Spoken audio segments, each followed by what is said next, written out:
नमस्कार मित्रांनो, आज आपल्या घराचे जे सगळ्यात महत्त्वाचा आयटम असतो कॉलम. तर कॉलमची आज आपली बांधणी चालू होती. तुम्ही पाहू शकता आता आपण हा कॉलम बांधून राहिलो.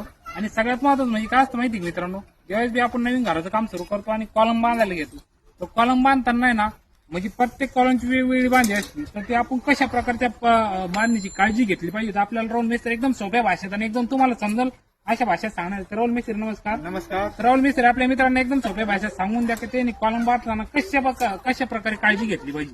सर्वात प्रथम आहे ना, कॉलम बांधताना एक सारखा कॉलम नाही बांधला पाहिजे. म्हणजे आपल्या रिंगाचं 6 इंच किंवा 8 इंच अशी रिंग बांधायला नाही पाहिजे. बरोबर. त्याला काय करायला पाहिजे, जे हाईट आहे त्याचं 1/4 काढायचं. जेणेकरून आपण आता तुम्ही पाहू शकता इथं आपण 1/4 काढून 3 इंचावर अशी रिंग बांधली. बरोबर. हा, त्यानंतर मग आपण आहे ना, ज्यावेळेस आपण रिंग मारतो तर 135 डिग्रीची अशी रिंग मारून घेणं, असं येल मारून घेणं. त्यानंतर अशा 8 रिंगा टाकणं गरजेचं आहे आपल्याला, जे करून आपलं जर 18चा कॉलम असेल. एक मिनिट, त्यांना 8 रिंग इथे येऊन दाखवा तुम्ही. अशा प्रकारे 8 रिंग असती आणि हा त्याने जो तो अंश सेल दाखवतो 135चा, तर तो हा असतो. हा, त्या पद्धतीने आपण अशी बांधणी करून घेणं गरजेचं आहे. आणि ज्यावेळेस आपले समजा 8-12 असले तर 8 रिंगा जर अशी केली तर म्हणजे प्रत्येक आपला गज हा त्या रिंगीच्या मध्ये येईल, म्हणजे फाटून जाणार नाही आपला कॉलम.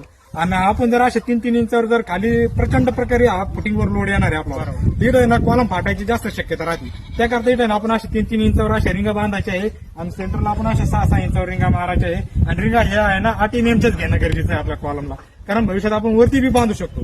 तर ठीक आहे मित्रांनो, आता राहुल मिस्त्री एकदम सोप्या भाषेमध्ये तुम्हाला सांगितलं की ज्या पद्धतीने तुम्ही कॉलम बांधताना कशा प्रकारे काळजी घेतली पाहिजे. त्याने एकदम सोप्या पद्धतीने सांगितलं. सगळ्यात पहिलं जो हिरिंग असेल तर हिरिंगचा जो तुम्ही त्याने 135 अंश सेल्सचा जो कोण सांगितलं त्या पद्धतीने हिरिंग बांधलेली तशी ती तुम्ही पण बांधली पाहिजे.